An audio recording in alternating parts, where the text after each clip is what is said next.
Hi, everybody. Welcome to Bulletproof Underwear, episode number 114. Yeah!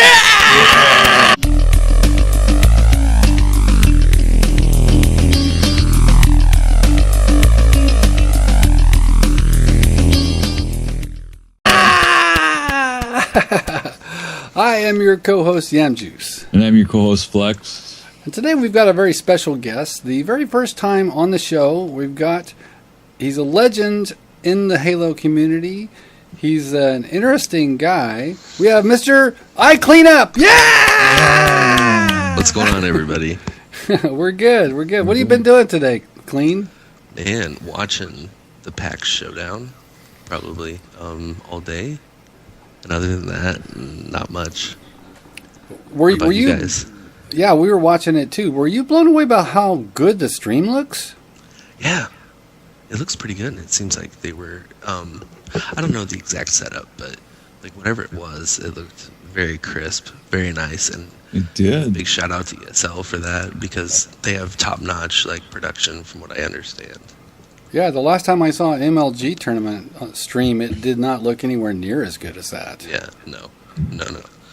Like, ESL, I think, with the way Master Chief Collection's coming out, I think they might be shying away from MLG and maybe running more ESL / 343 tournaments just because ESL is now on the West Coast, so is ESL. So, yeah, the partnership would kind of make sense.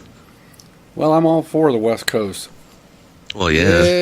Wait, so you guys are Cali kids. Where are you from? No, not Flex. I'm Oakland, California. Okay. I live in Minnesota, St. Paul. You live in St. Paul. Okay.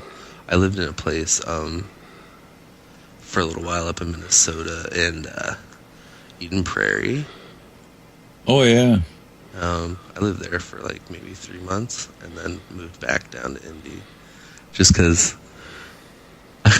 I like home. You know what I mean? So yeah.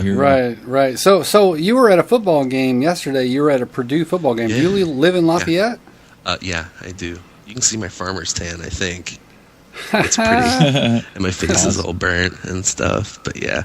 So how'd the game go? Did you guys win? Yeah, we ended up winning 43-34, so it was good. But Go Boilermakers. Yeah, I've had season tickets basically since 1996. So wow. For a while, yeah. Damn. But so do you guys follow any sports?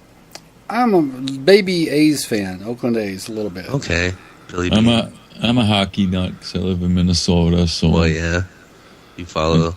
There's a little bit of football, a little bit of hockey, a little bit of baseball. Yeah, right. They have, I think, the Wild up there. Yeah. Is it Minnesota Wild? Minnesota Wild. Whatever they came up with that, I don't know. Yeah, I don't know. It should have just been the Mighty Ducks, taking it from. Whatever. I just watch them. I'm glad we got a hockey team again. Yeah. It was a shame when Minnesota didn't have a hockey team. Well, their college team is pretty good. Oh yeah, they're always good. Gophers and the University of Duluth are both good teams. Yep. All right, so Kleen Up. Are you a booster because of the town that you live in, or are you an alumni of Purdue? Yeah, alumni. All right. So cool. Yeah. But yeah, I doing the whole season ticket things. You do kind of get to meet like players and stuff like that, which makes it somewhat awkward because it's like you want to give them like food, and you want to give them like, you know, like kind of like handouts, but you can't. So it's like so weird. Well, can you give them big wet kisses? Yes, I do. Hugs and kisses. Those are my payments. No, so I sit there and sometimes like you can cook them home cooked meals. That doesn't count. But if you take them out to dinner, that's like that's considered stepping the boundary. Yeah, that's gratuity. Yeah. Right. So if you bring a meatloaf, you're home free. Right. Yeah. If you bring a meatloaf, it better be big though. Yeah, I better be. So football players. So do you know why they call their team the Boilermakers? Well, basically because that's what it started off as, an engineering school, and they focused mainly on like boilers. I told you. I didn't know. I mean, like my whole life, I've heard of the Boilermakers, and it's just like, okay, it's like that. And what is a buckeye? I have no idea. It's a poisonous nut, is what it is. That's what a buckeye is. Yep. Also, like people make buckeyes during Christmas time. It's like chocolate with like peanut butter in the middle. It's called a buckeye because it looks like the actual buckeye. But yeah, Boilermakers, it's pretty much one of the top-notch engineering schools in America or the world. About 3 out of every 100, so 3% of the world's engineers graduate from Purdue, which is a pretty big number. Wow, that is cool. That is. And I don't know, it's home of like 22 different astronauts. Hey, somebody wants to visit. You got an extra guest in the podcast. There we go. You're not getting any payments for this, okay? Unlike Kleen Up, who's going to go home with untold riches for this. Dude, I'm making it rain over here. Making it rain. No, but, that's it. Graduate more astronauts than any other school besides MIT, which that's understandable because it's MIT. But like Neil Armstrong graduated from there, Gene Cernan, so we have like the first man that landed on the moon and the last man that landed on the moon. So like that's our claim to fame, I guess you'd say. Wow, that's pretty cool. I had a coworker whose husband, got a graduate degree. He got his PhD, and he was taking a position in the math department at Purdue, and they were going to move to Lafayette, and it was very exciting. He was going to be in the math department, and it was supposed to be a very good school for that. Yeah, it's very, very good. Engineering school, like I said, it's top notch. I would recommend anybody to go there if they're considering being like an engineer or whatever. All right. So let's get to know Kleen Up. Man, I don't think you want to do that.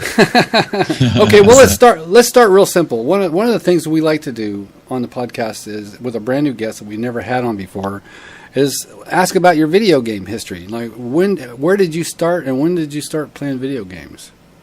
Well, I started playing video games ever since I was like maybe 6. I could go into like the Atari and stuff, like whatever, but are you talking Atari 2600? Right, and television and stuff like that. So. Oh yes. My! Yes, yeah, me too. We even had that one stuff that was like you would plaster like this like picture on the Pong, TV. The Pong game. Right, kind of like the Pong game. A little plastic overlay that fits on your TV. Yes. Oh my God. They had it for soccer and they had it for hockey as well, but it was all pretty much Pong. You know what I mean? Yeah, it was all Pong. But yeah, so I started pretty much there. Played like a lot of tanks and airplanes and bowling and stuff. I remember in television, I think it was football, or no, baseball. I loved that baseball game, man. Yeah, it was really like humble beginnings, I guess you'd say. And then graduated to the NES as well. The first game I played, not Mario or Duck Hunt, was Tubin. I don't know if you guys like heard that or whatever. I have not heard of that one. Dude, Tubin. You float down a river in like an inner tube, and there are things that come at you like monsters. Like river monsters. All right. And like you drink beer and you throw cans at them. Dude, like the censorship in early games was non-existent. Oh, that's a classic. Right on. Yeah. So, started there, and then Nintendo obviously branched out to Super NES, which I didn't really get a whole lot into, but like I played like the Mortal Kombat and Royal Rumble and Secret of Mana. That's one of my favorite games of all time.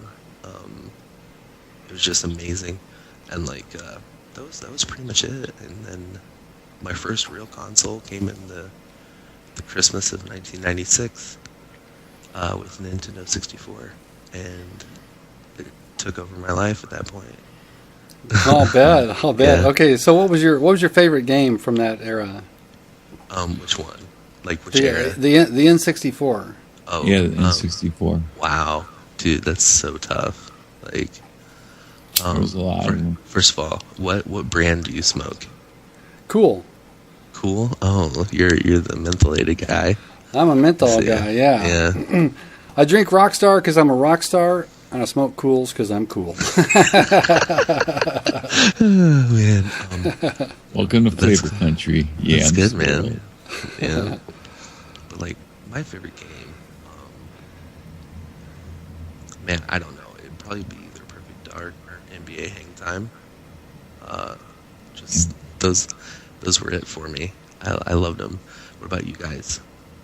Any Nintendo 64? I never had a Nintendo 64. My first game system was the Atari 2600, but I was already graduated from high school before we got that. Wow. I went 2600 to Nintendo to Sega Genesis to a Sega Dreamcast. Dude, we need to talk about Dreamcast. Before this thing ends, we need to talk about Dreamcast because that All was right. one of my favorite consoles of all time was Dreamcast. Yep.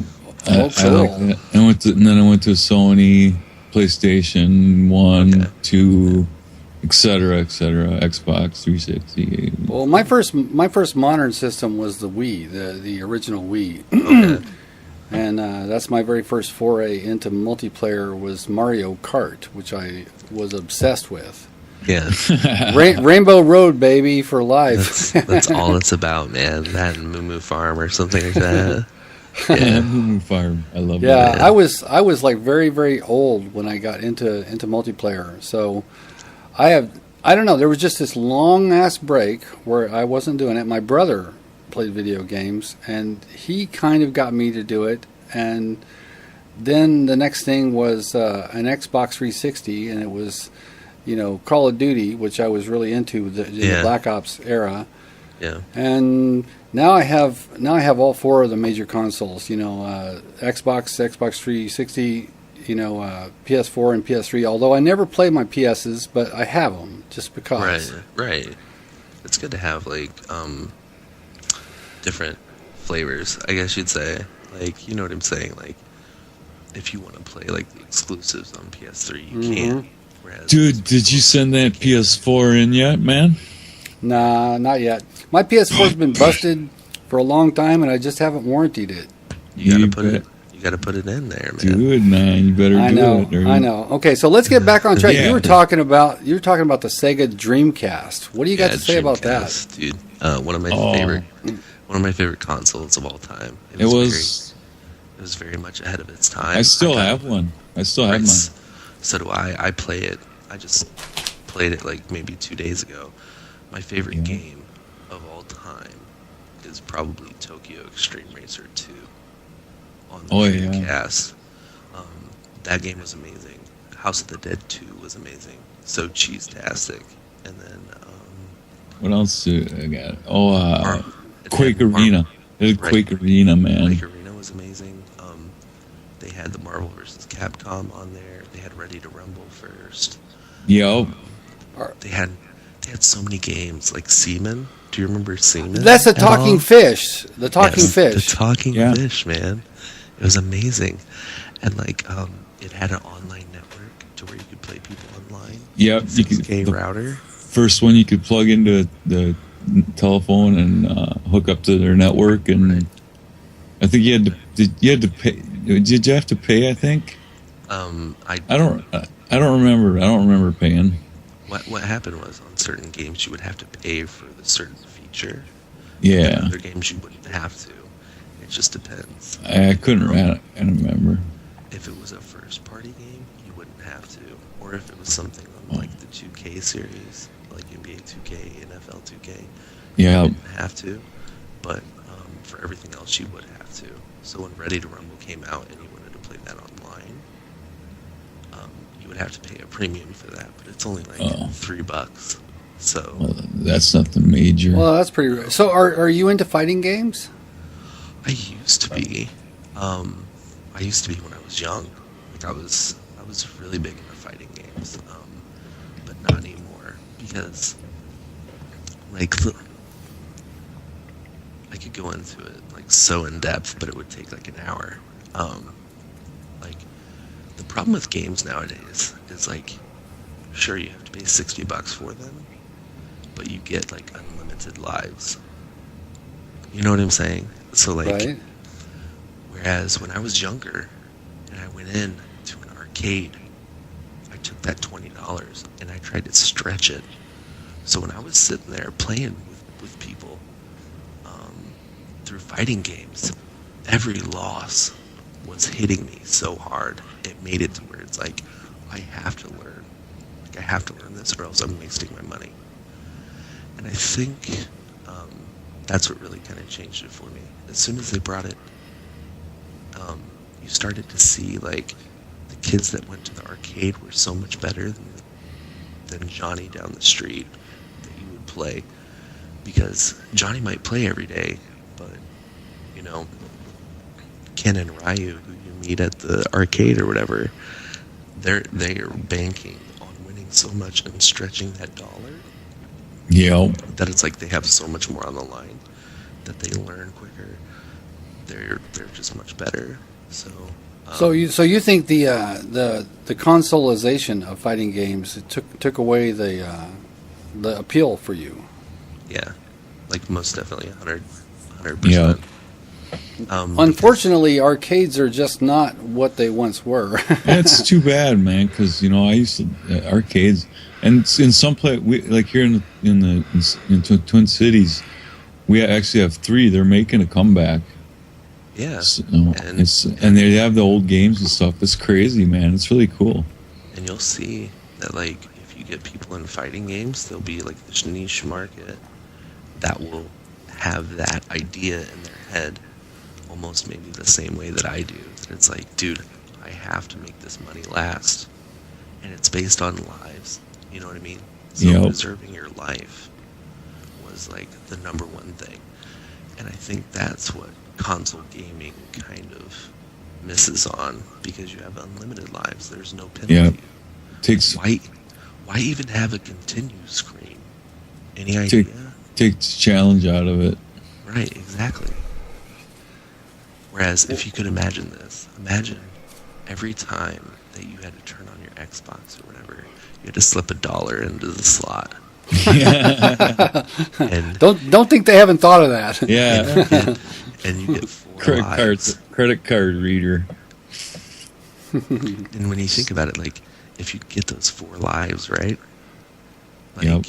eventually you're going to be like, well, either one, I'm tired of wasting $1, I'm done playing, or 2, I'm going to get better at this, so my dollar lasts longer. So help me God. Right? And Yep. that's kind of what changed fighting games for me. 100%. All right. So when did you get into first-person shooters? 2001, 2001, it was kind of game over for every other game just because Halo came out. So you had an original Xbox. Oh yeah, yeah. That's my second favorite console, probably of all time. So Halo hit you hard. Halo did. I was one of the first like early adopters. Like I got it the night of launch. Wow. And, Credentials, baby. right, I bought an Xbox and I bought Halo. So all at the same time, and my brother kind of looked at me and he was like, "Well, I'll just pick up the game too." And then like we started playing it. We played campaign first, and I was like, "Oh crap! You can turn on a flashlight.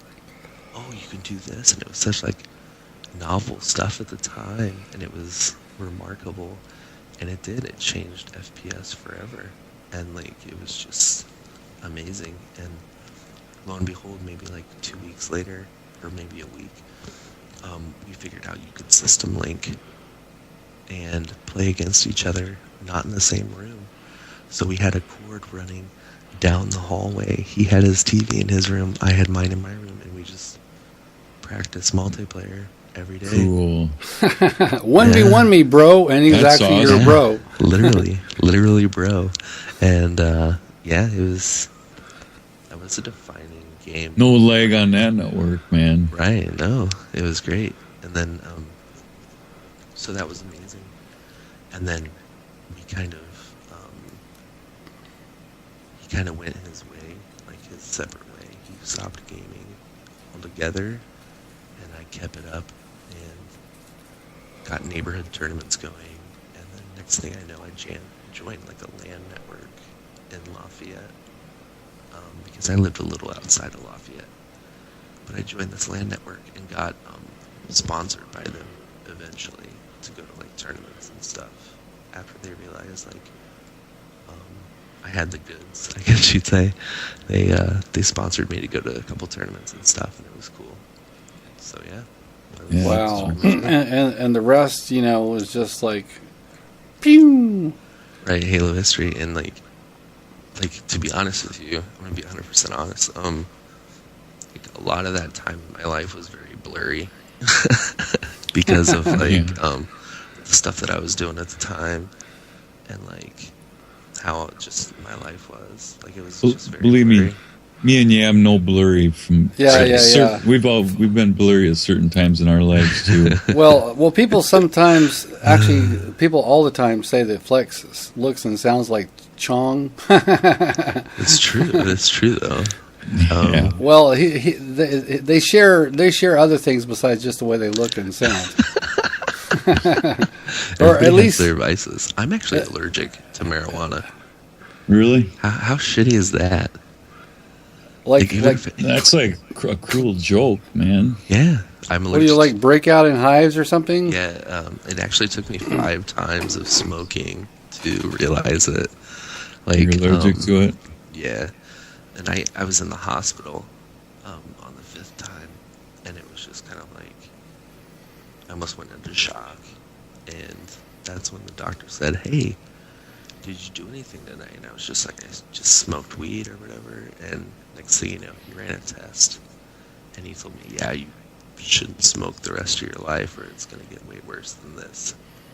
Wow. Wow. I've never heard of that. I've never heard of anybody like that. It's like it's very rare, but it's a fact. Like it's out there. Wow. Yeah. I got allergies to several other things like mold, ragweed, stuff like that. I mean, like right now in Minnesota, ragweed's really bad, so it's like Dude, yeah, it's terrible. But yeah. All right. So at some point you must have cleaned up your act because you are now a family man, right? Clean. Yeah, I have 3 kids now and a lovely wife. Congratulations. Awesome, man. Yeah, thanks. Yeah, awesome, man. it happened. It happened in like 2006. March 23rd, I met her for the first time, and then like 6-7 weeks later, we were engaged. So yeah, Yep.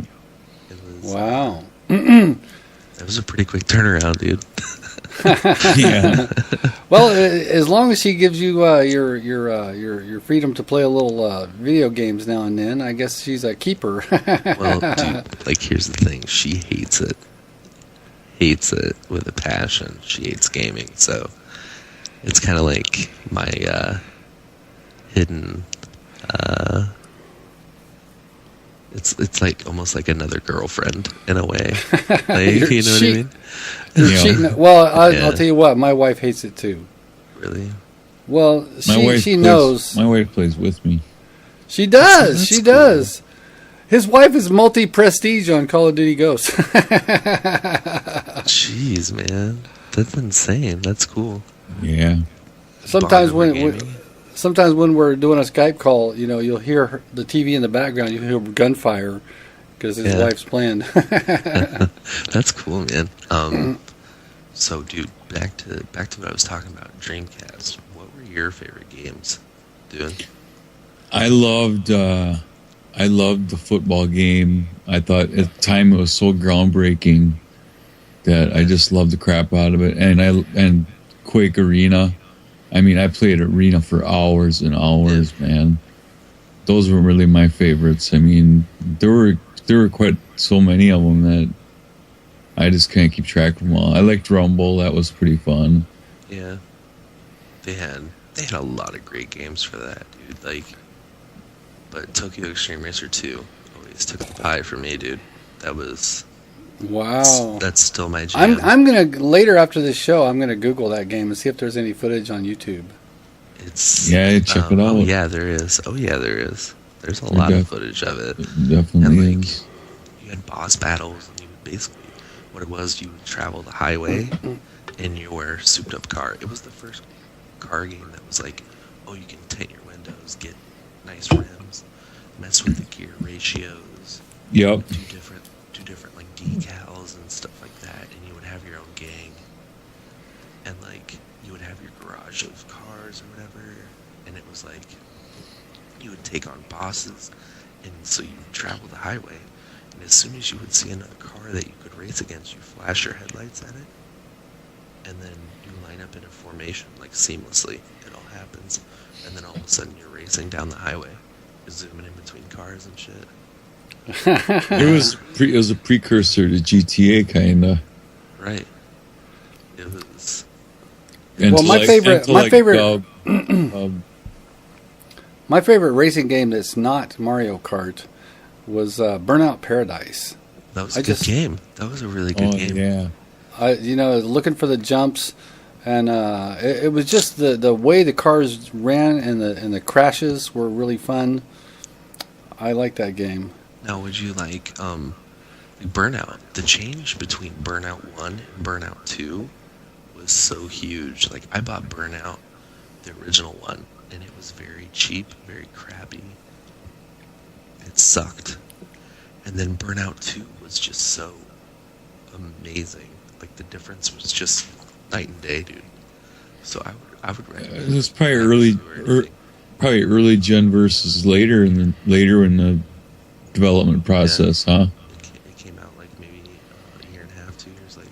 Yeah. And then Yeah. it was a That happens a lot. game. Like a lot of games will come out when the console first hits, and it's Right. like they're kind of shitty, but and they're not really that great. And it's like, and then later on it comes out when they really started to expand and take use of the console, and it's like a whole different game almost. Right. Man. It's just Right. totally mind blowing. Yeah. So like, okay, GTA developed like that, man. right. You know. It was very like humble beginnings. Like I say, Yeah. man, it was. Remember when GTA. GTA on PS2 was like started out? It was just like a little motorcycle or car on Right. a grid. Right, and you're on It's a grid, great. and it's a Yeah. top-down view. It's Yeah, so funny, yeah. man. It's so funny. Yeah. Let's see what else, dude. PS2. I had a PS2. I had like over 60 some odd games for PS2. Well, it was like the most successful game console of all Oh time. my goodness, it was the most awesome. When the PS2 came out, it was like, oh man, this thing is so great, and it's Yeah. like they just punched it right to the wall right away too. They started putting out games that were just unbelievable. And then I owned a lot of games, and I didn't like all of them. But there were just so many games on the console. I almost felt like I had to buy a lot. It was easy to buy them, and even if you didn't like them, you end up buying them and not play them once, and then say, oh man, it really sucked. Right. Some of my favorite for PS2 was Manhunt. Yeah, Manhunt a lot. I liked obviously the GTA 3 when that came out. Yeah, that was a big deal. Yeah. That was a big deal. see, we had like a local place. It was like our GameStop before GameStop came along, where you could trade games in and stuff. Yep. So that was pretty cool. But now you got GameStop you can trade your games in at. Yeah, but you don't want to. That's the thing, man. It's I don't. I've never traded a game. I've never No. brought a game back. don't ever do it. I don't It's need like- the money that bad. It's not worth it. It ends up not being worth it because 3 months later, even if it's a shitty game, like 3 months later, you'll be like, oh, maybe I want to play it or whatever, and you're not gonna have it in your library. You can't play it. Yeah, it's like, I've never needed the money bad enough to get the little paltry amount that they give you Right, for it. right. Oh, you're gonna give me $2 for this? Are you serious? I mean, if I'm they just give you gonna like, keep the game. I'll only if they give trade you like them- $30 back or something, maybe. I but- only trade them like I just did for. I didn't like Madden, and they ran that 50% extra sale, so I got $55 for it. Yeah, Like, So the I lost $4, which I would have spent on Redbox if I would have rented it. So right. that's the way I looked at it. Like the new Madden is insane. Like it's good. Oh, I know. I couldn't get into it, and I've been really sick with kidney stones and stuff, and it's like I didn't have time to play it. So you're a Madden guy. I tried an old Madden one time just to wet my feet, and I could not even beat the computer. It's My like, my reflexes are just too pathetic too, man. It's like they really are. I feel you. And like, the first Madden that I really, really liked was 2005. It had Michael Vick, I believe, on the cover. And I went into the owner mode, and it was like, you can set the prices of hot dogs and like T-shirts and like autograph signings and bobblehead nights and whatever. It was just so amazing. And then like get into the business side of it, right? And every Madden after that, besides like last year's, didn't have it really. And when they brought it back, pretty much last year, I was hooked. It was pretty cool. Yeah. so you're a mogul in like the swag right. and the right. Yeah. I got all of that as an owner of my Madden franchise. Yeah. All right. But yeah, you guys never got into it really.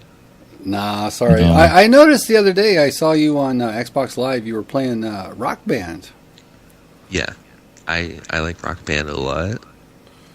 I used to actually play like guitar and like instruments and stuff. Probably my favorite hobby of all time was when I used to DJ. I had turntables, not just like the CD DJs. Those Right. guys are cheaters, okay? Because like half the fun is like searching for that record and finally getting it, or like laying out your records on a table with another DJ on the other side and treating them almost like baseball cards. And it's like you're sitting there trading like this really rare like 7-inch hip disc. You know, you're sitting there and you're like, man, I really need that. And you have to give up 4 like full scale LPs or like 4 instrumentals just for that one. And it's like, but it's So worth it. did you try DJ Hero? I did, but it's like I took on the same like mindset of like guitar players when they play Rock Band or Guitar Hero. They're like, yeah, this is bullshit, and hurt my shoulder. I made my shoulder hurt. right. And I have a rotator cuff surgery, and it was like that motion just can't do it. Well, Just can't do it. if you do it for real, when you're doing it for real, you're getting a full motion out of it. But with that DJ Hero, you're always sawing like in just that one spot. And it's Right. like you're not really doing the actual. Well, that is a pretty darn cool peripheral, though. I mean, that's I will admit it was a neat peripheral. Oh yeah, 100%. Like, it's a cool game. It's just I would rather Actually, do it. really do it. You know what I mean? yeah. And like, man, like the best. I've heard that from a lot of people that play instruments and have done mixing and stuff. They're like, it's hard to play Rock Band and then go back to playing guitar and stuff and mixing it up and stuff. It's like Right. Once you play guitar, it's like you're used to playing guitar. But there is a game that's coming out. Well, it's already out. It's Rocksmith, and it's like Mhm. it teaches you how to play guitar because you plug your amp into your actual console, and you play an actual guitar. Yeah, so maybe you actually can learn to play. Now, I always thought that Rock Band would actually teach you to play drums. If you could learn to play drums on Rock Band on hard or better, Yeah, you're actually playing the drums. you are. It's dude. I could never do drums, man. I could do vocals. I can do guitar. I can do bass. Cannot do drums. I don't know why. I can't get it down. But like then again, Yeah. I don't have a problem with like DJing. So it's like, well, whatever. Obviously, I have some rhythm, but I just can't Well, transfer it. Okay, I play a little bit of drums. I play guitar and drums and stuff, and I have a kit, and it's all about just the fact that it's like your right and left sides of your body are doing different things, and it's Right. very very, very counterintuitive. It takes a long time to get past that. Right. It's an unnatural. It's basically an unnatural act to your brain. It is. Yeah, it's like, it is. I'm only You're- supposed to be doing this You're while not frying doing your this. brain. Drummers are frying your brain. Right, they're killing it. Right. Yeah. Well, here's a good joke. You know how you can tell where the stage is level? I have no idea. Oh, damn! I blew the joke. You blew it. You blew it. I blew the joke. What does it All mean what does it mean when a drummer is drooling out of both sides of his mouth? I have no idea. Stage is level. Okay. I get it now. Okay, I screwed that one up so bad. You could have said the drummer's drooling out both sides of his mouth instead of one. You I would have been tried. like, yeah, I feel you. I got it. Yeah. So you think it's time to talk about what we all know and love is coming up next is Halo. Okay. We can delve right into that if you want. Okay, so we just watched the PAX thing this weekend, culminating in just moments ago the victor in the tournament. Yep. Excellence. Now that was a loaded team. Yeah. It was very loaded. I was happy. I kind of picked them from the beginning, just like everybody else, because it's like, dude, if you look at the team, it's just like anytime you get Pistola on there and Snipe Down, like just those two alone are enough to like scare the community. You know what I mean? Mhm. Yeah. And then you add like the others, and it's just like what was it's way too it? much. Strong side, right? Yeah, so you had Strong Side, Michael Cavanaugh, and then you had Pistola, Ace, who was the Halo 4 global champ. You had two of the global champions, the FFA one, both the FFA champs, the original one in Strong Side, and the other one in Ace. And then you had Snipe Down and Pistola. Snipe Down's from Indiana. Not a whole lot of people know that. Okay, well now they do. So yeah, us Indiana kids, we rep Halo pretty well. Yeah. At least Snipe Down does. But so yeah, like they were just a beast team. Like they weren't like a god squad, but they were a force to be reckoned with. All right, so this was played on the Master Chief Collection's Halo 2 anniversary maps, the ones with the new interactive elements like the waterfall and the icicles, Stalagmites and stuff. Yeah. Stalactites. and of course, you know, the updated textures and all that. So, what do you think about the updated version of Halo 2? Oh, it looks gorgeous. Like the thing about it is, like, I like esports as much as the next person, but that's not like my focus. The main focus for me is like, what is the online experience going to be like? Like, is it going to be good? Because if it's not good, then why play it? Like, it'll be like Black Ops 2. I don't know if you guys, like, playing it on LAN and playing it online are two separate things. Never played it on LAN. No, I never got the opportunity to play it on LAN. Black Ops 2 online is absolutely terrible. Black Ops 2 LAN is decent. You know what I mean? There's not as much connection problems. Other Right. things like that, obviously. So as long as this online experience is good, like with ranked playlists and other things like that, Well, how could it can't not say. be? It's going to be Halo 2, 3, CE, you know, Right. Halo 4. it's going to have everything.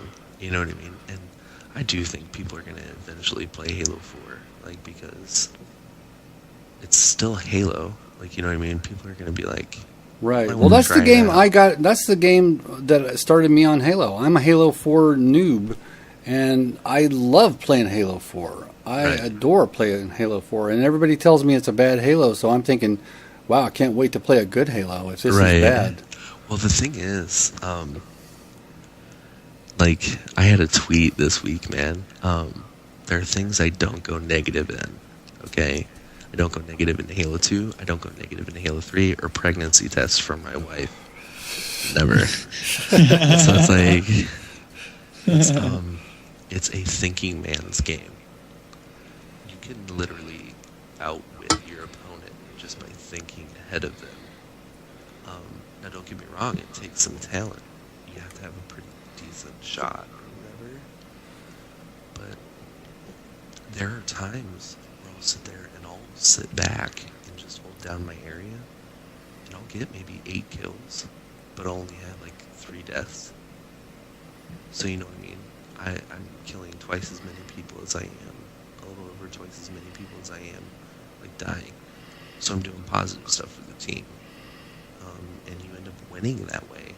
Like, if everybody goes positive, if everybody doesn't rush, if everybody just plays smart, like, you'll end up like, beating a bunch of teams. Because I've seen people sit there and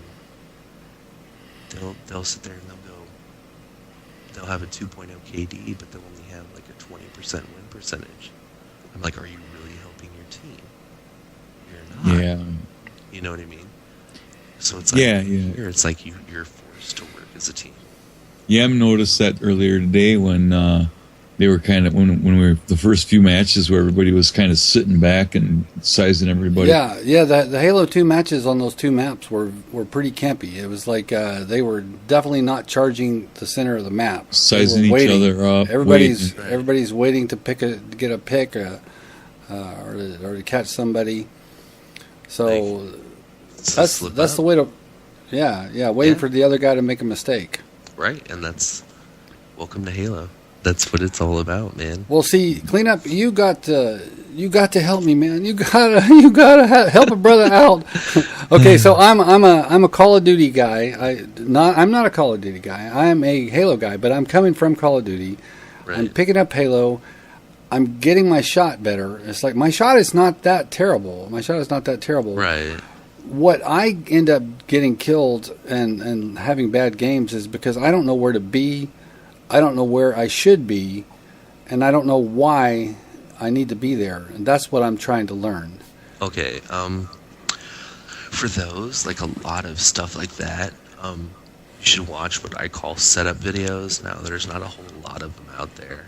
Like, people generally don't go into setup videos. I don't know why. I could say why. It's because Halo on YouTube is like a lazy community, I guess you'd say, as far as like setup videos or instructions. Even at this point, like, I'm coming out with videos like here pretty soon that are going to be like, hey, this is how you double shot, this is how you reload cancel. You're going to need to know this if you're going to need to play Halo 2. Also, I'm going to break down like the maps and strats and where people should be and what they should be looking for. Okay, and that's like, I'm going to eat that with a spoon. Right, and basically it comes down to communication. Like, if you have smart teammates, they'll tell you where to go to force spawns in a certain area, and then based on where you look, you let them know, like, oh, I have one shot in bottom blue, or like whatever. So it basically comes down to communication, and like, again, if more people could come out with setup videos, I think it would help out a lot better. But I mean, I don't know who's going to do it, so might as well be me. You heard it here first on Bulletproof Underwear. We're going to hold you to that, Clean. Right. And like, there's just a lot of stuff people are not covering that they should be covering, and it's easy 1,000-view videos and nobody's doing it. And it's like, dude, I'm old and I'm like semi-retired from YouTube, and like, even I know, like, if somebody did this, it would work, but nobody's doing it, or nobody has like the knowledge of it, or nobody's been involved in Halo that long. Yeah. Because like, the pros aren't going to do it. Like, the people we they don't do it. They don't want to give up their secrets and give up their techniques. Right. They don't want to bring everybody up. Right. Right, so it's like, I'm sitting there and I'm like, well, pros aren't going to make content, and most of the people that are on YouTube right now haven't been playing since Halo 2, so who's going to make this stuff? Well, if you ever need any assistance of any kind, you know, if you need like a crash test dummy to be in your lobby to shoot, I'm going to get you. I'm going to get you right there. Yeah. No, I don't know. We'll see what happens. You know what I mean? doing a lot of stuff with like Halo Zone, and that's cool. I'm really trying to change my videos. I'm focusing on like editing and making the experience like fun to watch, rather than just being like, "Hi, I'm Clean Up, and this is my life," and like that shit's cool. Yeah. Like, don't get me wrong, I love telling people about my life. I love telling people about like different things that I run into, but what I want to focus on is like your watching experience. Like, I want to make it better. So as a viewer, Help people learn. right? So it's So you don't want to make cheap, easy videos. You want to make more high effort, more impact videos. right where it may take me like a little bit longer to get a video out, but it's a lot better quality. So yeah, take that for what it's worth. On Well, my I'm own looking forward to it.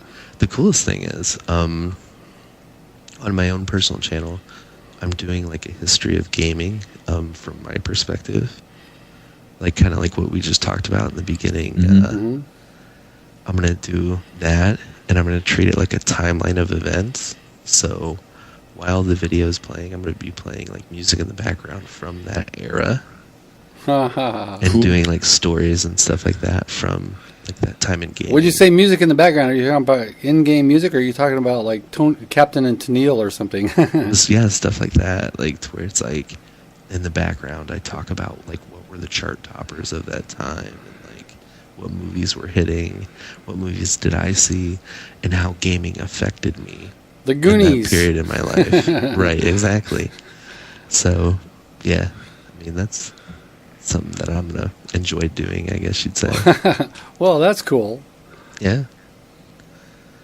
Yeah, so, I don't know, like, positioning and stuff like that, I could go over positioning with anybody. It would only take, like, maybe an hour, if that, yeah. for each map. Like, that's a while. But, I mean, like, if you go over a map per night, saying, like, okay, you and your teammates need to set up here. This is why you need to be here, and this is what you need to see if you're in this position. The biggest thing I could say, like, you don't learn is respawn times as far as, like, weapons. Like, how long it takes for them to respawn. Mm. That way you can make your movements based on that. Like, you know, if So you're you- if you- opposite... You can move Right. from weapon to weapon. If you know the rockets are going to come up in 15 seconds, you know you can get your way over there. Right. Yeah. I mean, it'd probably take like longer than that, because you have to think you're going to exchange, you're going to lose some people, you're going to gain maybe a little bit of ground, and then you're going to lose some, and then you might have to make one final push. So like maybe 25, 30 seconds before, you sit there and you say, okay, we need to push. That way you can hold the ground and then force their spawn on the other side, and then cap it from there and get the weapon, I guess you'd say, for lack of better terms. Do you actually use any kind of a timing device, like a stopwatch or anything? I have an app on my phone for Halo 4. But yeah, you can use... I've seen people do watches and stuff like that, yeah. Wow. Yeah. Wow, that's in-depth shit. Yeah. Yeah. And like most of Well, it's the- call-outs. Most of it's just call-outs, man. Like you realize, like, okay, I picked up rocks at 52. They're gonna respawn in 3 minutes or whatever. So at 5:52, we need to make our way over there. You know what I mean? Right. So that way everybody knows, okay, I'm pushing this way, or I'm pushing this, means you're trying to gain an advantage in positioning to get that weapon. And a lot of it has to do with that small talk. Like, the biggest thing in Halo is small talk. It's like pushing blue. Like, I'm pushing blue. That means your teammate, if he's facing yellow and blue's over here, he's knowing that you're pushing blue. So he kind of needs to focus more on this area, like in between yellow and blue, that we can tell you who's coming, who's not. So yeah, Cool. that's just another thing. So yeah, So are you looking forward more to Halo 2? Or are you planning on jumping into CE or Halo 3? What's your like first thing that you're going to do? dude, that's so tough. Like, I think I really want to play the campaign, 1 through 4, like first. And I'm going to try to stream it as much as possible, but yeah, trying to get that done all in one sitting. It's going to be insane, but oh my it'll be well God, past worth it. you better have a ton of Red Bull. Right. I got a lot of Red Bull, a lot of Rockstar, a lot of Kickstarter too. But yeah, like And a bucket. right. That's kind of Mom, all the way through. Mom, more Hot Pockets. Yeah, but it's like yeah, it's what I want to do. Because I mean, the thing about ranks is, and the way I've always looked at it is, at the start, you're gonna have everybody like jumbled together in this mess. So you're gonna play people that are way above you. You're gonna play people that are way below you. So you're not gonna get that even ranking system. So what I think is, I'm gonna wait for like maybe a couple days, let people sort themselves out, and then hit it up. Oh, okay. That's a good idea. Yeah. Because I mean, you're not going to get an accurate like reading of where you're actually at in the game, like for maybe the first like 2 weeks. But I can't wait 2 weeks. So 2 or 3 days, maybe 2 weeks. No, let's Thinking not. yeah. I think I'm going to focus more on Halo 2 and 3. But mostly 2. Like, it's just where I came from. Like, that was a life-changing. If you have to understand, like, Halo 2 for me was life-changing. Like, I quit my job for 3 months, and I played 10 hours a day at least. Yeah. For the first 3 months it came out. And, like, I traveled to different places, and like I've done different things, and like I've played so many different people, and I've networked so hard in that game that it legit changed my life, and it was just amazing. Like, I love it. So Halo 2 for me, I really want to get on Anniversary just to see the maps and kind of get a feel for them. I like the little changes that they've made. So yeah, that's what I'm most excited for. What about you? Well, I'm going to try and specialize in Halo 2 because I think that's where all the action is going to be. Yeah. Yeah, I mean, well, I'm going to try out everything and see what I like best. I don't know. I'm a brand new guy who's coming from Halo 4, so God help me, what I'm going to like best.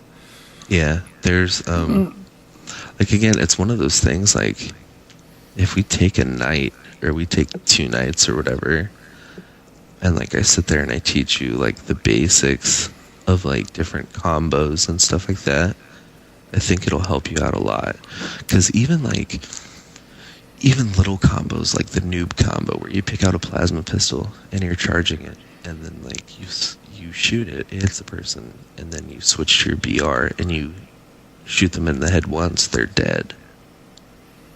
You know Right, what I I've mean? seen that. I've never done that. Right. Done that. Right. Well, in this game, it's very prevalent because the plasma pistol in this game is so much stronger of a force. Like, it will follow somebody much harder in this game. And I think that's something that people need to understand. So even doing something like the noob combo would help your game out tremendously. Now, it's not going to take you to like the pro level. I don't want to make it seem like that, but it will give you an advantage over the most basic people in the game. Right. That's. I'm 55 years old. Right. I don't have any pretensions that I'm going to be an elite player. It's like I'm just hoping to be an above average player. If I ever could get there, I'll be super, super happy. And like whatever happens along the way, I'm just going to have fun with it. Like, my goal in Halo is to, number 1, get friends, and 2, have at least 150. And after I get that 50, I don't care. But I know I want to at least... How about this? I want to at least get a 40. And I know people are like, oh, I'm going to have 50 week 2. Well, that's great for you, man. But I trashed myself. Like, between the age of 20... Between the age of 17, but like 20 and 23, 24, like I trashed myself terribly. And it's like that's when you're at your peak of gaming, is between those times. And as soon as I hit 26, like my hands and my fingers like just hit this wall to where it's like I was sitting there and I was like clawing. Like, you can't see it, but I was clawing for like 10 hours a day.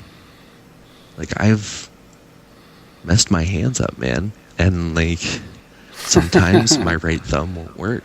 I'll try to get it to move and it won't work, man. And it's just like I trashed old man clean up, Papa Bear. Well, yeah, it's just like I'm not old, like in the natural world sense, but I am old in like the gaming sense. Like, you know what I mean? Oh, hell yeah. Well, we talked to Crazy Spartan. He's 38, and that's like, right. To me and Flex, that's very young. Yeah. But in gaming years, 38, you might as well be a million. I mean, Right. I'm 47 in gaming years. I'm fucking 300 years old, man. I mean, Can't do it. You can't do it, man. You go online a lot or no? Yeah, I play online quite. Yeah, I play online quite a bit. You play Call of Duty, Battlefield. Yeah, Battlefield. Nice. Right now, he's battlefielding it. Yeah. I love Battlefield, man. I'm not gonna hate. I love it. You're not a big Call of Duty fan. I can tell that from your tweets. Not anymore. Like, I used to be pretty hardcore in Modern Warfare 3 and the start of Black Ops 2. That was a very bad time for me. As far as gaming in general, like you had Halo Reach that came out, and like it was an abomination. And like, Yeah. That's what people say, yeah. And even looking back on it right now, like, I don't think I can ever play that game again. So when its anniversary comes up, you're going to pass. Oh, they won't make an anniversary game. They came out with a tweet like a couple days ago. Somebody asked, like, "Are you going to do Reach?" And they're like, "We have no plans to do Reach." Nobody wants it, man. Nobody's nostalgic for it. Right, because like in 2010, Black Ops 1 and Halo Reach were on the circuit for MLG. And then all of a sudden, MLG just dropped both of them and became like a strictly like StarCraft and League of Legends and all this other shit. It became like that. Sorry, I didn't mean to curse or whatever, but yeah. So as soon as that happened, I was just like, I was so distraught because like I felt like Halo failed, and it did. Halo abandoned you. Right, and like everything I believed was it's almost like my life was a lie, man. Because it's like, dude, I picked up the game and I played the beta, and I was blinded. Like, I was just so blinded. I was like, oh, this is pretty cool, you know. I could see how this would work. Oh, the DMR's adding skill, you know, whatever it may be. I tried to trick myself, and it was just like, I got under 50,000 kills for that game. Like, for me, that's not very much. When I get under 50,000, like, I had over 300,000 kills in Halo 2. 300,000. So it's like, for me to only spend 50,000 on this one game, like, it's like, yeah, it's a write-off, man. Right? Yeah. And Halo Reach came out, and then I was like, I'm done. I took a break, and I started picking up Modern Warfare 3. And I participated in a couple tournaments for Modern Warfare 3 up in Downers Grove for UMG, UMAD gear, which they're big now. But at the time, it was kind of like humble beginnings. And Jeff was there. Nade Shot was there. And I had an FFA against these people. And it was against Team Fear, which was one of the biggest teams at that point. It had like Ricky on there, Fizzerb, like just a Rambo, It had a bunch of like heavy hitters, and I had to play them in FFA. And I remember getting like a 2-piece kill on Fizzerb and another pro. And I felt so good at that point. And I was like one person away from qualifying for this like third round, and I didn't make it. So, Well, yeah. our hats off to you. That's still pretty impressive. Yeah. Yeah. And then that was pretty much my last hurrah, really, as far as like tournaments go. I won the games. No, that was for Halo 3. I won. I won the FFA for my Halo 4 GameStop, but I didn't win the 2v2. They had another guy, like, I forget who it was. There were some locals. Anyway, the 2v2 ended up not winning, but I ended up winning the FFA for Halo 4. And then I went to Dallas in 2012, and we got, like, first rounded, and that was pretty much it, man. That's my last tournament I think I'm ever going to go to, was 2012. Well, at least you're a tournament kind of a guy here. I've never been in a tournament, and I know that will never happen for me. Won't happen for me. So I'm not worthy. I'm Like, not worthy.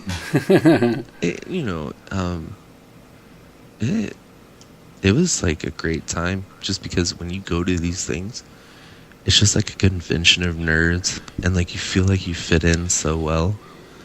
It's almost like a brotherhood and stuff like that. Don't get me wrong, people like talk shit to each other and like totally just diss on each other and stuff like that and slam each other. But 9 times out of 10, it's like you're surrounded by people who love the same thing that you love. So it's like there's always that connection there, and it's a really good thing. I would urge anybody, if you're not going to play in a tournament, go as a spectator, just to surround yourself with those sort of people. I mean, I'll bet it's cool. Yeah, it's great. And yeah, it was cool. Like when I saw Unishek in the PAX Prime Showdown, like I was like, it was almost like one of us made it. Like, you know what I mean? Like, you were celebrating with him because it's like, bro, you're so like, you're in there. Like, you know what I mean? Like, that's amazing. Right. And like, to think like I get to talk to him on a weekly basis and like talk to him about Halo, and I'm a mod in his chat, and like we joke around a lot, and I've given him tips, and he's always like played with me in certain points, and it's like he's up there playing with like Snipe Down and stuff, and like, I mean, I've played these people, but they were all very young and not in their prime. Like, but yeah, it was just like, it's a great experience. I mean, I would say go as a spectator, like, but I mean, that's completely up to you guys, you know. Well, if they bring a Halo tournament anywhere near me, I just might do that. Well, ESL is in San Francisco, just across the bridge, man. Is it? I go to work in San Francisco every day. Yeah. I drive across the Bay Bridge, man. That's a bitch of a commute. Yeah, yeah, it is, dude. My brother-in-law works for Raytheon out there in San Francisco, basically. So, yeah, he says it's a bitch drive, and he lives in Marysville, I guess, which is like outside of San Fran, maybe like an hour. And I lived at 4th and Mission in San Francisco. Wow, yeah. Wow. I DJ'd for a radio station out there, Live 105. You DJ'd for Live 105? That used to be my favorite radio station. Yeah, it was me and another DJ named Party Ben. We used to do like a remix. We got like a lot of uninterrupted airtime. Like maybe like 34 minutes worth of uninterrupted airtime to play whatever we wanted to. Live 105 was a top rock station, man. Yep. I DJ'd there for about like 5 months. 5 months. Yeah. Wow. And then I got shipped down to 91X in San Diego. So, yeah. So you're no stranger to Cali. No, I know Cali. I know Cali pretty well.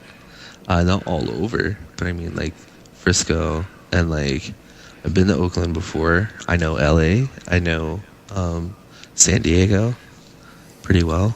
Other than that, Well, good. you know that we got pretty decent weather.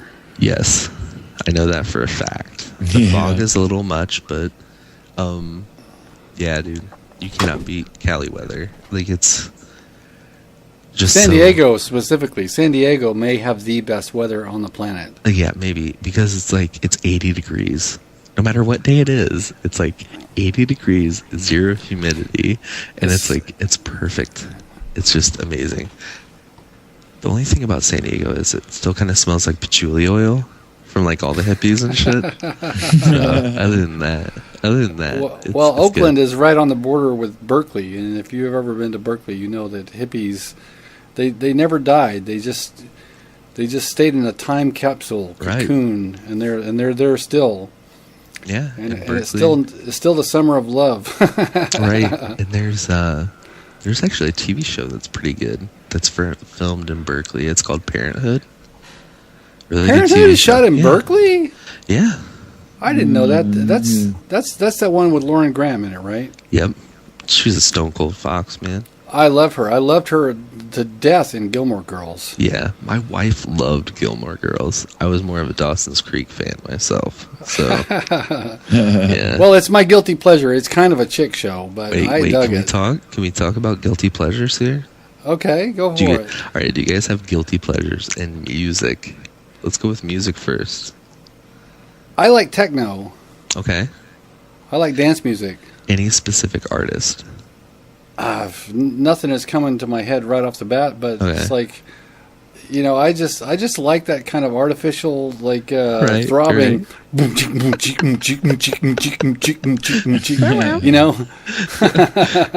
What about you, man? I mean, I'm a rocker, but that's my guilty pleasure. I like George Jones. I like some of his tunes. Okay. I'm primarily a rock and roll type Well, person. look at his shirt, man. Like Look at his Ozzy. shirt. You got Ozzy right there. Yeah. My mom was like a wild child. She used to listen to like Black Sabbath and Grateful Dead, and she used to go to concerts and stuff. Awesome. Yeah, she was a wild child. She straightened up just like I did. But yeah, dude, I have so many guilty pleasures as far as music goes. Man, like I like Kesha, I like Lady Gaga, I like Miley Cyrus. Like all the shit. Oh my God! This is reason enough to go to your house and just beat you up.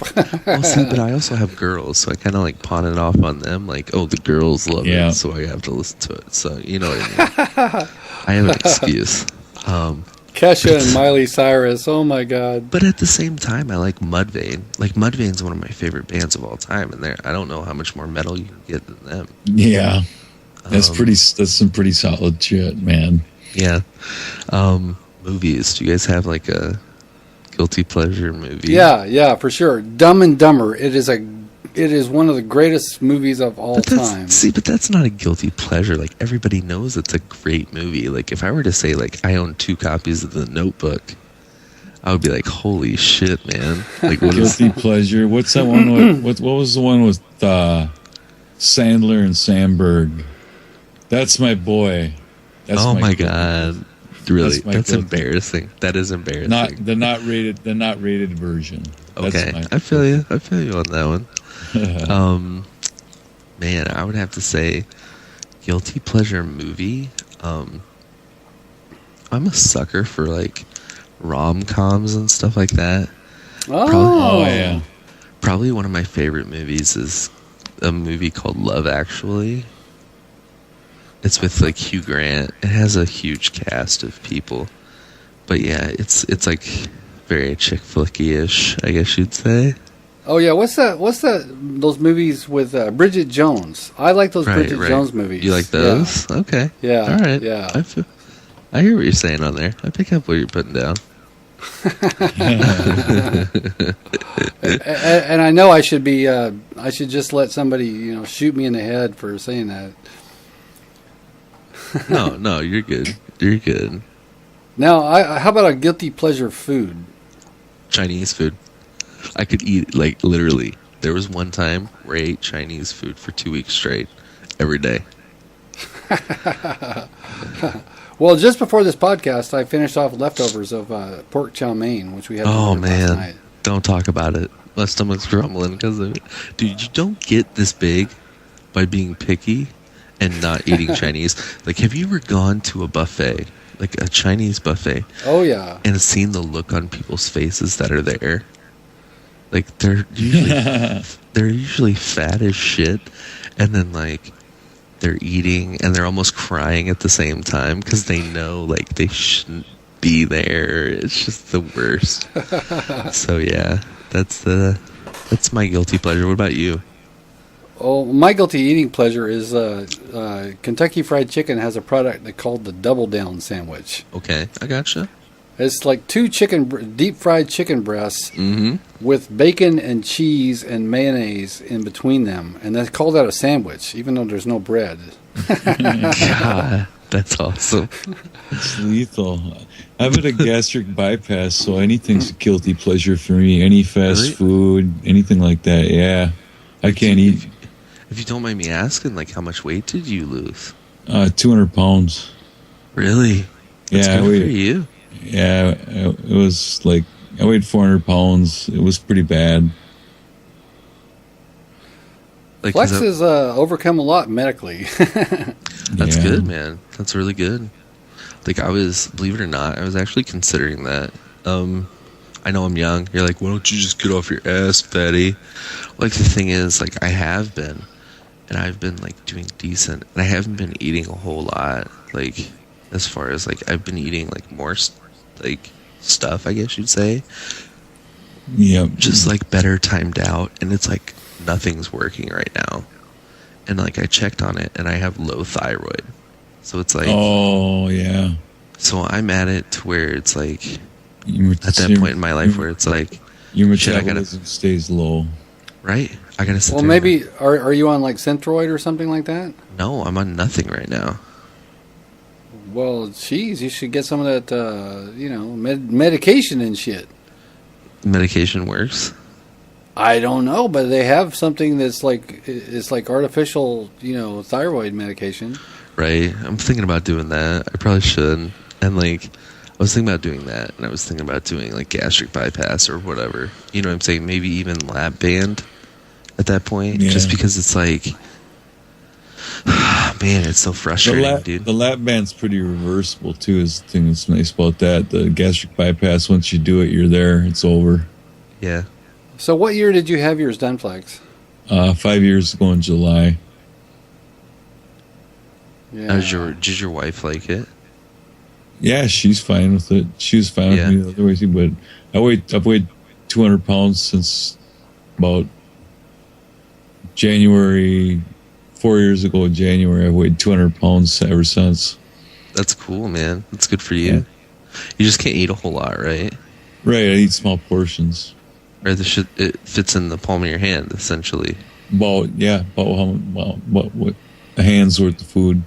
And you Now, feel see, food? I would hate that.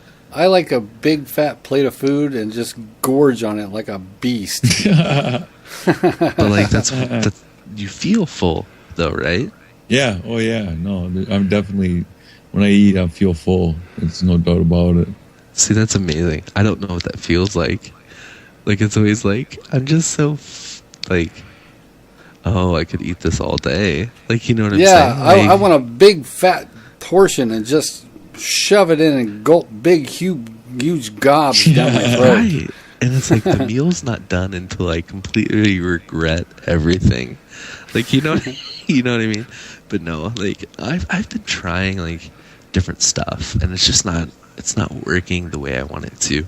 So I don't know what else to do at that point. So Yeah. Look into it, man. Research it before you do it or think about it. Do some research and stuff. It's interesting. The research on it's interesting. So, Well, also, you got to wonder how much it costs and if your insurance will pick it up. I work at a factory, so I have pretty good insurance. I'm not gonna lie. okay. So Well, yeah. yeah. All right. So if you needed a sex change, they would probably cover that. Well, I don't know if they cover that. I have a relative whose sex change surgery was covered by their insurance. Really? Okay, Yeah. was it male to female or female to male? Male to female. Is that like rough? Like, what was it like on your family? Well, it happens to be my brother, who is now my sister, Okay. and it's weird. It's weird. My mom was amazing about it. She was very accepting, and That's because moms are always amazing. Like, can we agree? yeah, Yeah. they usually are. Yeah. But there's plenty of documented cases of that where there's been a complete rejection by the family, both Yeah. mother and father. I'm not happy about it, but I'm not gonna keep my sister out of my life or anything like that. We're still close. She came over last night and fixed my computer. Yeah. So That's cool. It's kind of weird, and it's like, it's like, and it's forever. It's like, this isn't going to be reversed. This is like, Right. once you do that, there is no going back. Right. But, like, could you not tell that something was, like, off from, like, birth, or no? Could you?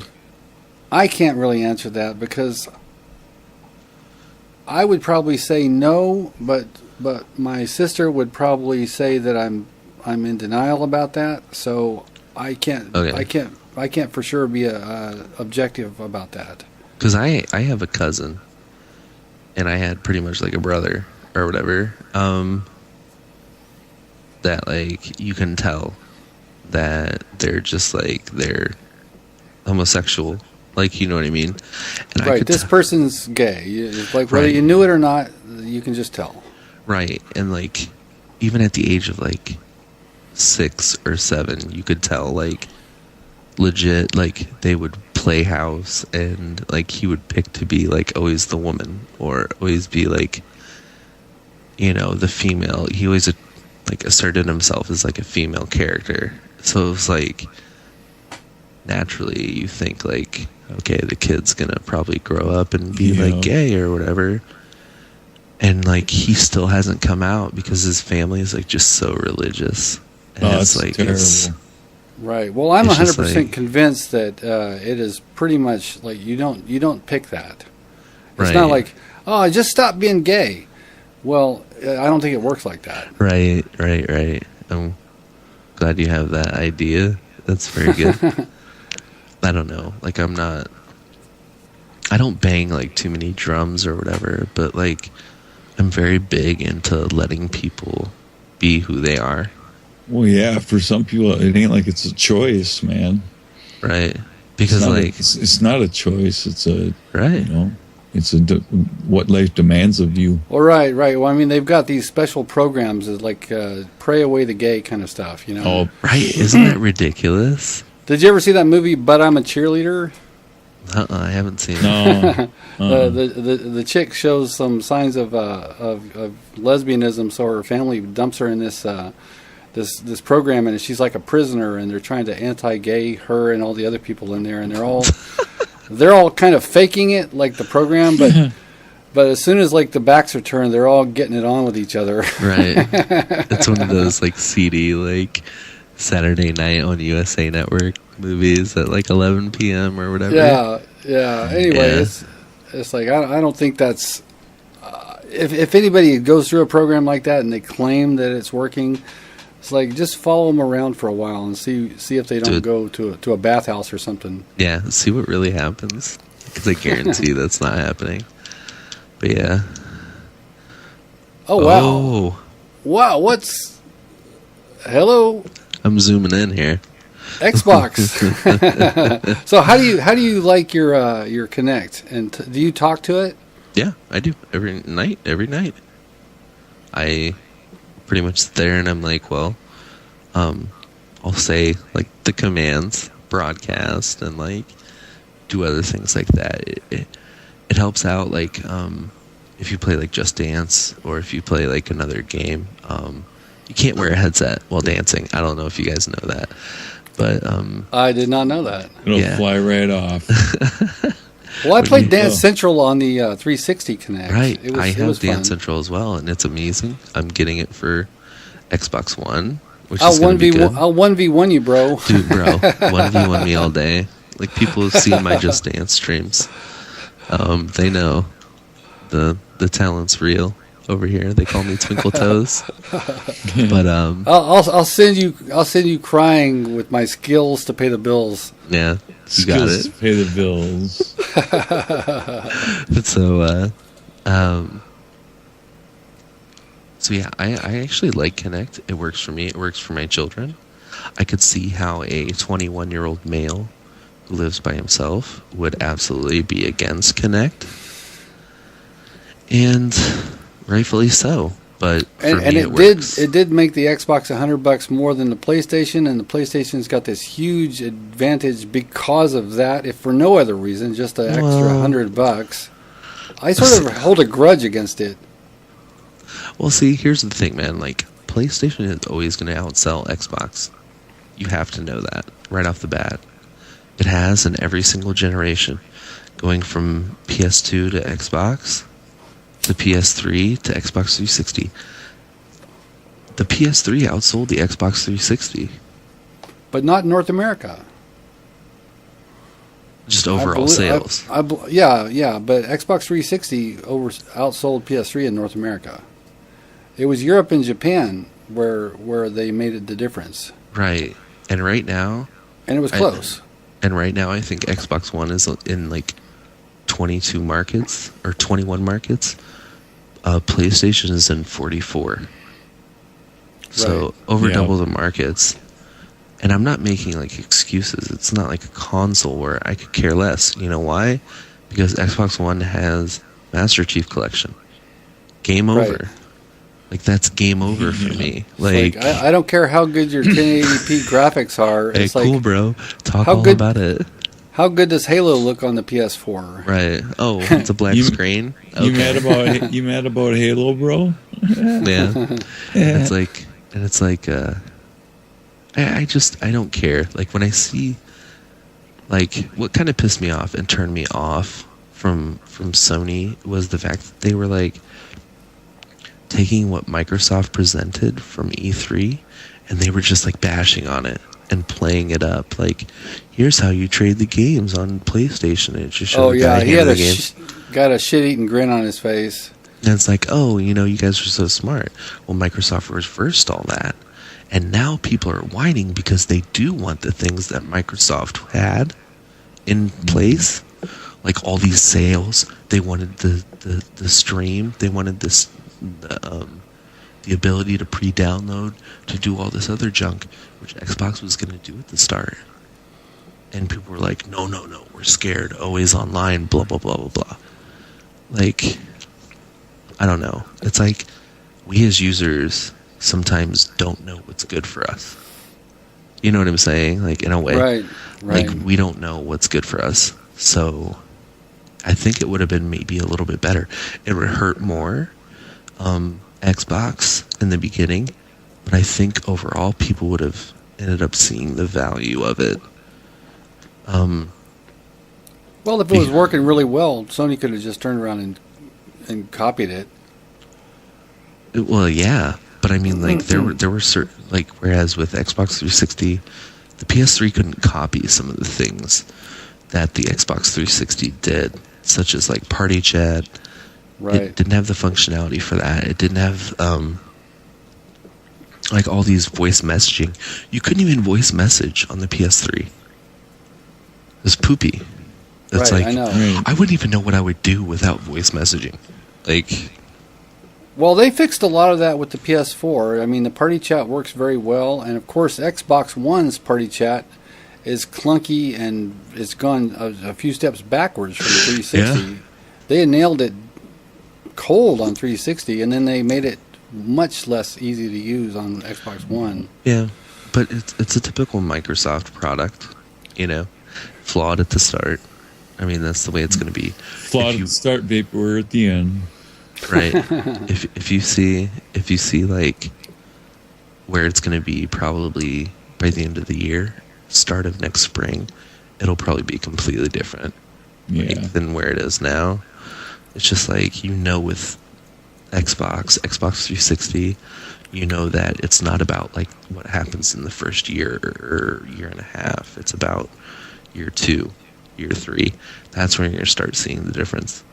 Well, as long as Xbox One doesn't go away, I'll be happy. As long as it's like, I don't mind being the second tier console as long as it's still around and it's still working. Yeah, it's funny. Like, people call it second tier, and it's like, I don't know. I don't see that many differences, like, really. Well, there's all these jibes about, Xbox can only do 900p, whereas PS4 does 1080p, and it's like, can they ever reach 1080p? It's like some people don't think the Xbox can actually technically do 1080p. That's what the brainwash thing is out there. But it does with like Forza. With Forza 5, it's 1080p, 60 frames a second. Right, but then you could argue that the textures on a car game where it's just like all these shiny surfaces are not the same as like a some other games that have more textures. Right, which I can agree with that, but it doesn't matter if it says 1080p 60 frames a second. Well, I've played Call of Duty Ghosts on PS4, PS3, Xbox 360, and Xbox One. And there's no difference that I can tell in my eye between PS4 and Xbox One, even though Xbox One's is only running at 720 versus 900 for the PS4. I can't tell it with my eyes. Right. But that's not the most important thing to me. It's like, I like Titanfall. I enjoyed that game, and you can't play it on PS. Yeah, I don't care what anybody says. Like, the improvements from that game from launch are huge. Like, it's not even the same game as it was when it launched right now. Like, they don't even have, like, you don't even have to play where it's like you can pick up Titans. It can be 100% no AI, just your soldier against the other soldiers, 8 on 8 or whatever. That's a good idea. I wish they'd come out with that a long time ago. Right. Yeah, really. Because a lot of people have given up on Titanfall. Right, and it's a shame because it's in a good spot right now. It looks really good, and it plays really well, and I like it. I still play it to this day. So yeah, well, I'll get on with you sometime if you want. That and Battlefield. Play Battlefield all the time. But yeah, it's like, I don't know. There's just the console wars is just like, you have to know as an Xbox fan that Sony, no matter what, is going to outsell Xbox. No matter what, they could come out with 20 free games by the end of the year for Xbox. It still won't outsell PS. It just won't. But Xbox's user base is a lot more loyal and vicious. Well, I don't know if it's that much more loyal. It's like they both have their crazy rabid fanboys who take a bullet for their console. That's true. I don't have that loyalty anymore. You know what I mean? I don't either. Well, I have a loyalty to my friends, and my friends are on Xbox. I have some PS friends, but they're not close the way my Xbox friends are. Yeah, no, I understand. I totally understand that.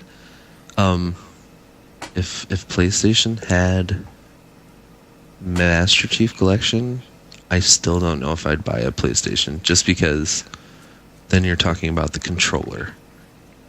And this controller right here is made for first-person shooters. It is. 100%. I love the Xbox One controller. It feels like heaven in my hands. Some people like the 360 better, but I prefer the Xbox One controller. Yeah, I like the Xbox One controller a lot. It's so smooth, and it's just like butter. Yeah, I love it. And like, I don't know, just like, I just don't see that many games coming out for PlayStation that really like grab my attention.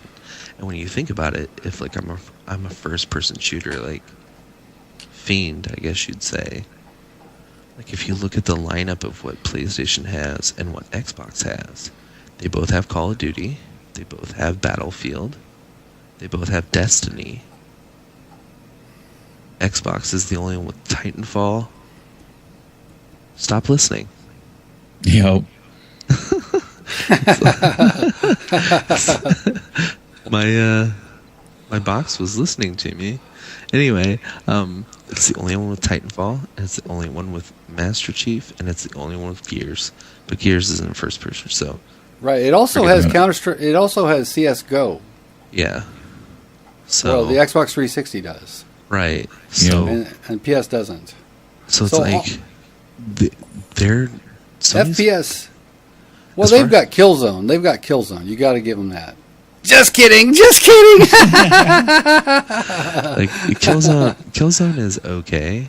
The problem with it is there's no fan base. Yeah. And they have such a small fan base. It's even smaller than Halo's.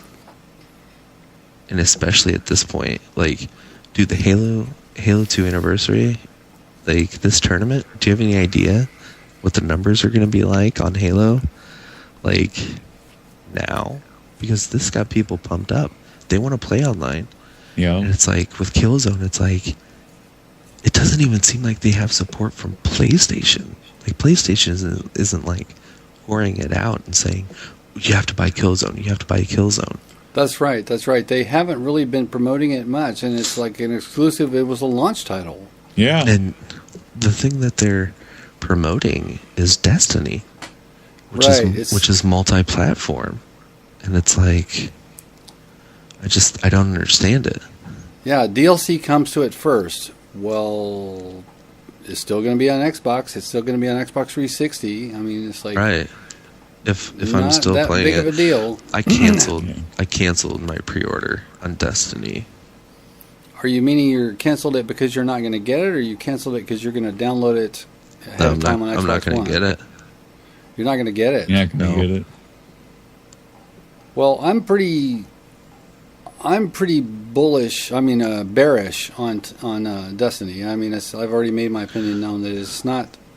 I'm gonna get it, and I'm probably gonna enjoy the PvE. It's like Borderlands. I liked Borderlands, Yeah. but I don't want any part of the multiplayer. No, it's very well built. Bad execution. That's all I'll say. I'm in the Elementary school. Oh, really? Yeah. Elementary ripped it. He was Captain Bringdown. You know, it was like when it first came out, the beta. Oh, dude, he hated it, and like I watched him playing it, and it was like I saw his numbers, and it was like dropping. Like he had good games, but then he had like bad games, and they were like just bad, and he was just bitching the entire time. He was like, "There's too many fucking vehicles on this map," and I was just like, okay, yeah, I understand. But like I had pretty decent stats in that game. I didn't do too bad, especially like the last couple days. Like I was like just wrecking shop in it.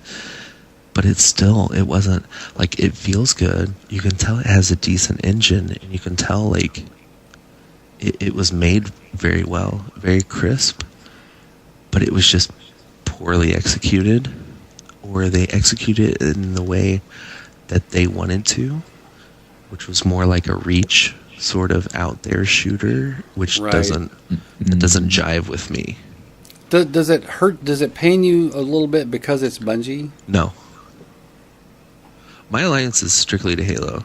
Like, you could tell me 2K Interactive was making Halo, the next Halo, and I would be like, all right, it looks like I'm buying a 2K game, you know? Atari, Sega, whatever, it doesn't matter. My alliance is with Halo. Don't get me wrong, Bungie has made great Halos, and that's evident with them making an anniversary and bringing back Halo 1, Halo 2, Halo 3, the Bungie Halos.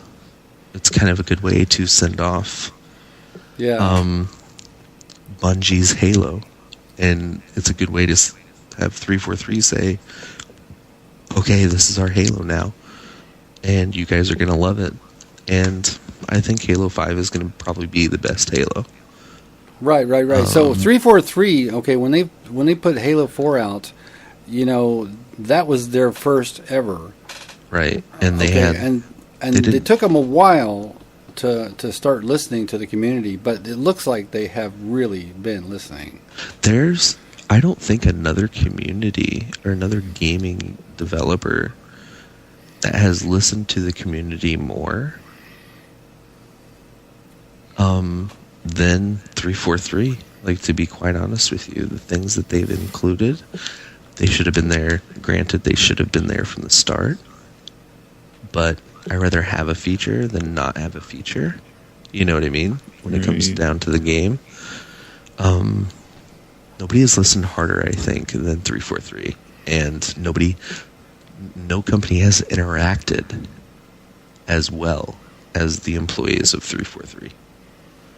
I can promise you that. I've seen so much stuff on Twitter, and every single time they're like, oh yeah, that makes sense, or they debate you on it, or they talk to you about it, or they DM you a question, or like whatever. They're open for discussion. If you email them, like when I emailed like Bravo and Jessica Shea, and I've emailed like Quinn, they've responded, and it's delightful to hear. Right. If you're doing that to Infinity Ward, you'd get blocked. What? Yeah, Tina, whatever her name is, she blocks people. Yeah, she's been codnapped. Yeah. And, I don't know. Advanced Warfare looked pretty cool. Like, to be quite honest with you, it's different. I liked what I saw for the double jumps and the dashes and stuff like that. That does look interesting.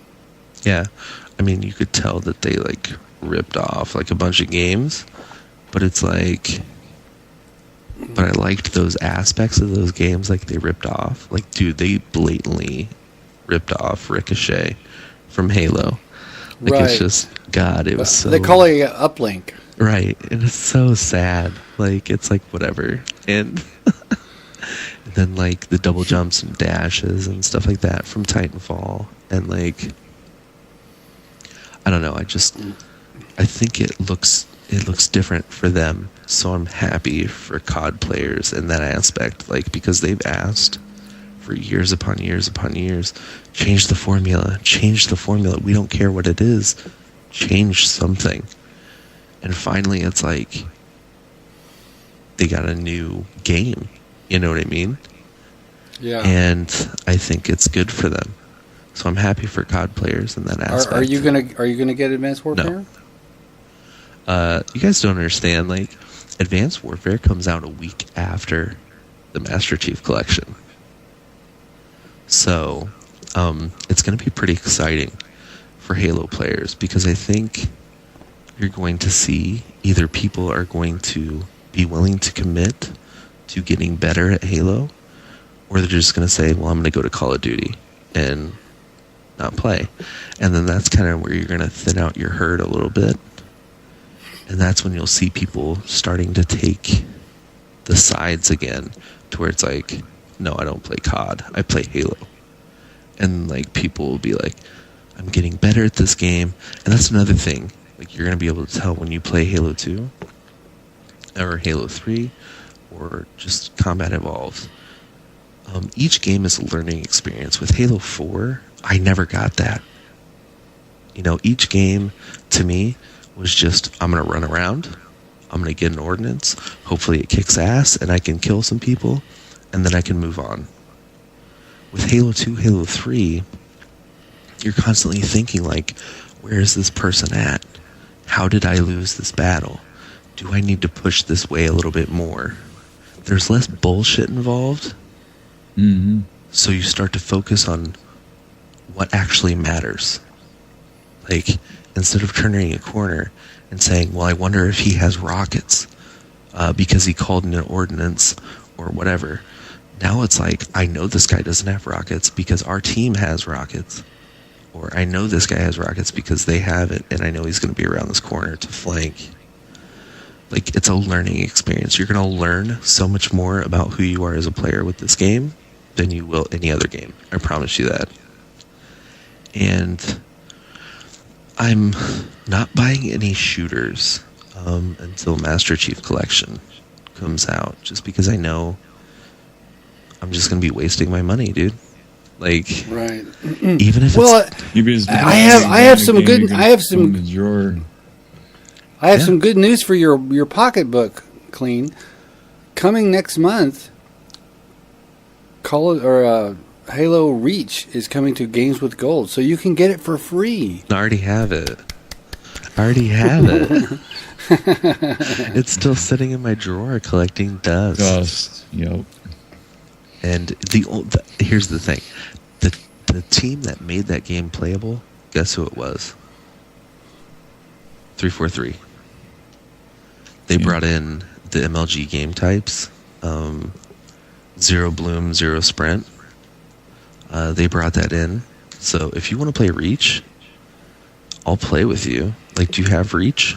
I have Reach. I have an unopened copy of it. I bought the Halo CE Anniversary / Reach bundle. Oh, okay. And I played the CE. I played the campaign, and I dicked around with the multiplayer, which is kind of hard to do because there's not that much action on it. Right. But it came with Reach, and I still haven't busted open Reach because I've been focused on Halo 4. It's like I'm trying to learn how to play Halo 4. Hey, okay, I'm going to tell you this one thing. If you want to play Halo at its hardest, play Halo Combat Evolved. That will 100% separate you, the men from the boys. Like, because if you run into a lobby of people who are playing at Combat Evolved, I can guarantee you they're 100% more hardcore than anybody else on any other playlist. Because, like, the people that play Combat Evolved, you have to understand, like, people committed to Combat Evolved. Like, they would sit there and they would pack up a TV, pack up an Xbox, pack up 3 extra controllers or whatever to go play at another person's house, like, quite possibly an hour or 2 away, just to get a good LAN session going of 4 different TVs, 4 players to each TV. You know, and it's like, these people committed to this game, and now they're bringing it online. It's like, dude, they're so much more hardcore than any other person out there. I guarantee it. And dude, well, I think I may have to do that because once Destiny comes out, I think the player numbers on Halo 4 will be finally so low that it'll be virtually unplayable. It's bordering on that now. yeah, I think you're going to see some resurgence this week. Just because of PAX and what happened there. People are going to want to play Halo, naturally. But, yeah, I just... well, once Destiny hits in one short week, it's going to be like, oh, yeah. Halo 4 is going to dry up. Yeah, I am not playing Destiny. I'm not buying it. I'm not buying the new Battlefield. Although I did buy EA Access. Have you guys looked into that at all or anything? No, I won't buy it. I'm not a Battlefield guy. I'm not. Sorry. Okay, I'm not an EA guy anymore. Okay. Just because it's basically $30 for a year. Okay, and the games that you get right now for free or whatever are, you get Battlefield 4, Peggle 2, FIFA, Madden, and that's it right now. But you get those 4 games. But more will come. Yeah, more is going to come. But yeah, so I have EA Access, so I have Battlefield, and plus the DLC. So I'll be set. The games that I'm buying coming up are going to be Just Dance 2015. I'm going to buy Fantasia. Music Evolved. That's going to be great. And then after that, I'm going to buy Dance Central. So I'm going to have those 3 games. And then that'll take me up to November. So, yeah. All right. So you're going to be boogieing your ass off. Yeah. I want to see some. I want to see some video. Oh, there will be plenty of video, especially on Fantasia. I want a window. It's like, okay, fine, show the gameplay screen, but I want a window showing clean. Hey, I don't think the world's ready for that, but I could possibly do it. I'm thinking with Fantasia, it's actually pretty cool. Basically, you're like like the movie, you're like Fantasia, to where it's like you're Mickey Mouse conducting the song, essentially. And they have a bunch of different songs. They have modern day songs. They have old, like, classical melodic songs. They even have a couple Disney ones, so I'm going to do that with my kids and really, like, go that route. So I Kleen Up, hardcore gamer. Hardcore gamer doing Fantasia. So it's gonna be pretty funny.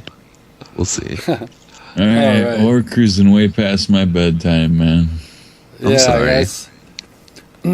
Well, this has been one of the coolest interviews, that Bulletproof has had, and thanks. It's like Appreciate you. I'm gonna say it right now, Kleen. You are an iconoclast. Hey, thanks, man. Thanks. It's very nice. I think I'm the first one with a webcam or whatever. Thank God for Connect, right? Yeah. As far as the Halo community goes. Yeah, these guys are afraid to show their faces. I don't Modest know what it Major, is. he ducked out on us. Crazy Spartan, he ducked out on us. They're both beautiful human beings. Like, I've seen both of them before. They're normal-looking guys, a lot better looking than my ass, and they're not getting on there. Come on. But yeah, thanks for staying up with me. With me. Dude, so this episode is going to come out not tomorrow, but it's going to come out a week from tomorrow. So because we got Craze coming out tomorrow. Perfect. Yeah, he beat me to the punch. Yeah, but so could we maybe have you back on the show sometime? 100%. Yeah. I think Master Chief Collection, dude. Once that comes out, talk about videos, talk about other stuff. All right. Dude, there's so much stuff. Like, I like talking about real life stuff, like with your surgery and stuff like that. And it's like, I like talking about real life stuff. And yeah, I'm always down. I love this stuff. You guys don't understand. I love doing this stuff. All right. Cool. So, yeah. Cool. So if you are still watching Bulletproof Underwear, episode number 114. Get a life, you bitch. Just kidding. We love you. We love you. So, we'd like to really thank our guest, I Kleen Up, Papa Bear. Thank you. Papa Bear. That's me. Papa Bear. So, I'm your co-host, Yam Juice. And I'm your co-host, Flex. And we'd like to thank our guest, Kleen Up. Yeah! Now, I don't know if you've seen any of our shows all the way to the end, but we got this thing that we do. Oh, I did. Roll with us, Kleen. Roll with us, okay?